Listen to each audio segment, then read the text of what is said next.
Ang ating criteria dito sa video nito is yung authenticity, genuine, alam mo yung mararamdaman mo na genuine sila, na very raw, walang masyadong pabula, walang masyadong pa-effect. So intro video dito natin makikita yung mga personality ng girls, yung mga hindi pa natin nalalaman or mga dapat nating malaman about the girls. So intro video, definitely isa sa pinaka-importante para mas makilala ang mga delegates ng Miss Universe Philippines 2025. Yun nga lang, medyo nakaka-disappoint, merong iba na talagang parang ina-expect natin na sasabihin nila yung kung ano yung sinabi nila before o kung ano yung alam na natin, pero parang hindi nila sinabi. Medyo nakaka-disappoint lang. Hello guys, this is Roderick Cruzobala. Let's talk about beauty pageant. She is amazing. Her qualities and beauty, wow. This is Roderick Cruzobala. Thank you for watching. Hello guys, welcome back to my channel. This is Roderick Cruzobala, and today's video pag-usapan nga natin ang introduction video ng Miss Universe Philippines 2025 candidates. Nandito yung ating top 20 na pinakamagaganda, pinaka mga exciting, nakakatuwa, nakakaaliw, na talagang mas nagbigay ng daan para mas makilala natin ang mga candidates ng Miss Universe Philippines 2025. Bago tayo magsimula guys, if you are new to my channel, if you haven't subscribed, i-click nyo na ang subscribe button at huwag kakalimutan ng notification bell para hindi nyo ma-miss kung meron pa akong bagong uploads. Alright, so this is it. Mag-jump in na nga tayo. Unahin muna natin si Malay Aklan. Although napaka-short and sweet, walang masyadong pinakitang mga videos, mostly or in general talaga nasa harap lang siya ng camera. Nag-explain siya about her personality or kung ano man yung mga gusto niya or ginagawa niya, etc. Although parang nakita ko pala sa kanya para siyang si Badjaw Girl. Kung natatandaan nyo, si Badjaw Girl sumikat, sumali pa nga siya sa PBB. Sinasabi pa nga ng iba na pwedeng maging beauty queen. Yun lang masasabi ko. Kirino. So si Kirino talaga lang, maganda lang. As in talagang ang ganda niya doon sa video na to. Super parang exotic Filipina na ang ganda ng face, ang ganda ng kulay, ang ganda ng mata. Wala akong masyadong naintindihan sa mga sinasabi niya at wala din akong masyadong interest masyado sa mga sinabi niya about herself. But super ganda lang talaga. Flawless, short and sweet, about coffee shop and everything, scrapbooking. Susunod natin is si Taguig. So Taguig, isa din sa magandang video. Okay, so maganda lang siya, fresh, na talagang sporty. Sinabi lang niya na nakaakyat na siya sa 8 mountains in the Philippines. Yun lang. Sultan Kudarat ang susunod, very commercial. Alam mo yung boses niya kasi nag-aral pala siya ng mass communication. And talagang yung video na to is parang siyang, alam mo yung parang gumagawa ng tourism video na commercial na dating. Alam mo yung boses niya is talagang parang pang commercial o parang pang radio or pang announcer something kasi nga nag-masscom siya. Pasig ang susunod natin, nakakaaliw lang o talagang kitang-kita mo kung ano yung personality niya. Kung ano yung nakikita din natin sa mga videos sa mga social media na medyo talagang kengkoy siya. Especially nung sinabi niya na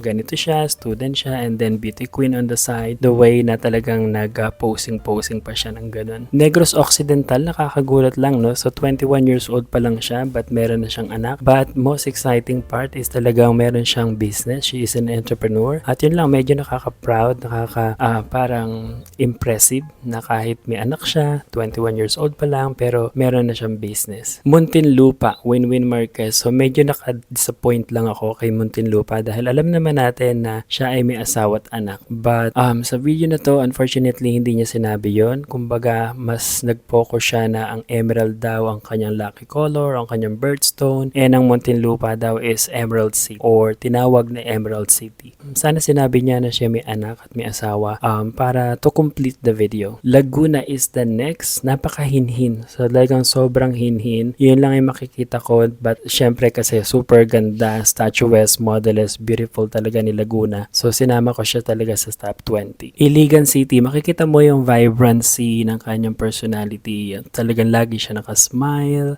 Marami din siya mga sinabi sa video na to. Maraming outfit change and everything. But yeah, so I think that overall personality, nakita natin yung personality niya na palangiti siya, masayahin. Yun lang. Ipugao, representing New York. So, mas naiintindihan ko ngayon kung bakit gano'n yung kanyang physique na kumbaga mayroon pala siyang interest or naglalaro siya ng martial arts and she is into sports really and she is a biomedical engineer. Mas naiintindihan ko na kaya pala gano'n yung katawan niya sporty is talagang mahilig siya sa sports. Davao, okay, so talagang exotic na Pilipina na parang alam mo yung Malaysian, Indonesian, parang Malay talaga yung beauty niya na Pilipina. Argentina. She is an actress daw, she is a filmmaker, she is a writer, and medyo nakaka-excite, medyo interesting talaga yung kanyang introduction video. Cebu, okay, so she is a doctor, but naramdaman ko din sa video na to na parang talagang super elite lang. Alam mo yun, so super talagang parang malalaman mo na galing siya sa elitista or elite na family. She is so refreshing, ang ganda ng face, ang ganda din ng video overall, and makikita mo na talagang super bubbly na para talagang sabi din nga nila is madali siyang kausap or something na kumbaga accommodating talaga yung itsura niya. Camarines, mas nakilala ko siya, mas nakita ko na talagang napaka-eloquent pala niya. Although, syempre, physically, yung itsura niya hindi ganun ka-pleasing, but she is beautiful, and especially, mas nagustuhan ko talaga yung eloquency niya. Pasay, so syempre, kamukha din ni Miss Ifugao. Sabi nga natin, yung body niya is hindi ganun kaganda, but I think na niintindihan natin dahil she plays basketball during para sa kanyang hobbies. Marami siyang sports na ginagawa, and then she is very very young. She's only 20 years old. Although talagang parang napaka low cost, walang masyadong effect, walang masyadong change ng location, ng venue, wala ding masyadong makeup, but yeah, so I think that's very natural, and yun lang nagustuhan ko sa video na to. Isabella is the next, so I think that medyo nakaka-touch, very common, marami na tayong alam ng mga beauty queen, or especially si Catriona Gray, alam naman natin meron siyang scoliosis, but yeah, so Isabella, ang medyo nakaka-touch is kung hindi pa siya kumita sa kanyang pagsali sa pageant, hindi siya magkakaroon ng chance para makapagpa-x-ray at makapagpa-check up para malaman kung bakit gano'n yung posture niya. Yun nga lang daw is parang nababa siya or parang binubuli siya about her posture, and yun nga, mas naintindihan ko na kaya pala ganyan yung posture niya is meron siyang scoliosis. Oriental Mindoro is the next, so alam naman natin she is an OFW, and mas nagustuhan ko na talagang kung ano yung sinasabi niya before, yung pa rin yung sinasabi niya. Unlike nga dun sa ibang video na medyo meron tayong alam tapos hindi niya sinabi.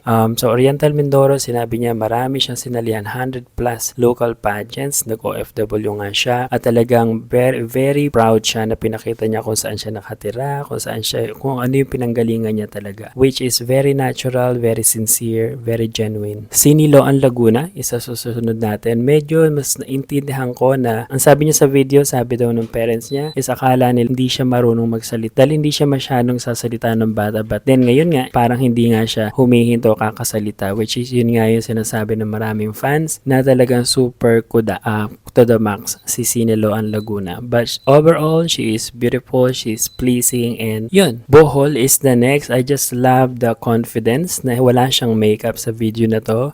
Super beautiful pa rin naman kahit walang masyadong makeup, but overall, yeah, eloquency, yung video mismo na talagang pinakita niya, yung ginagawa niya, yung hobbies niya, yung family, everything. I just love her video, very authentic, very sincere, very genuine. Quezon Province, so mas nakilala natin si Quezon Province dahil sa video na to. Malaman naman natin na she is a businesswoman, but hindi niya sinabi sa video na to. Ang sinabi niya is she is an accountant, and then she is a gamer at night. Very interesting na talagang kumakanta daw pala siya, marunong siya kumanta ng salbakota, etc. Yun, mas nakita natin yung quirky side niya, medyo funny na, alam mo yun. So, I just love this video, but this is my number 2.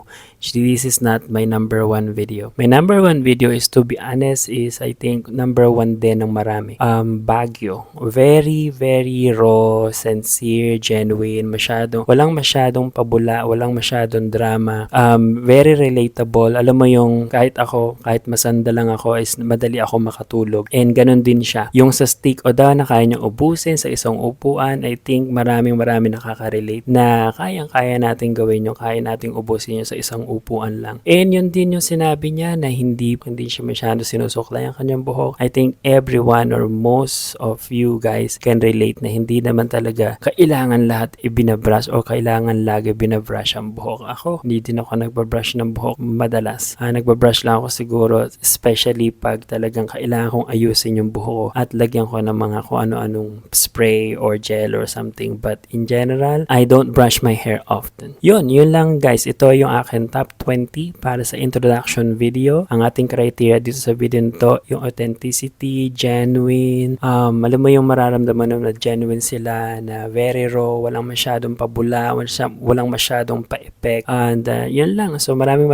salamat sa inyong panonood. And until on my next vlog. Bye-bye. Hello guys, this is Roderick Cruzabala. Let's talk about beauty pageant. She is amazing. Her qualities and beauty, wow. This is Roderick Cruzabala. Thank you for watching.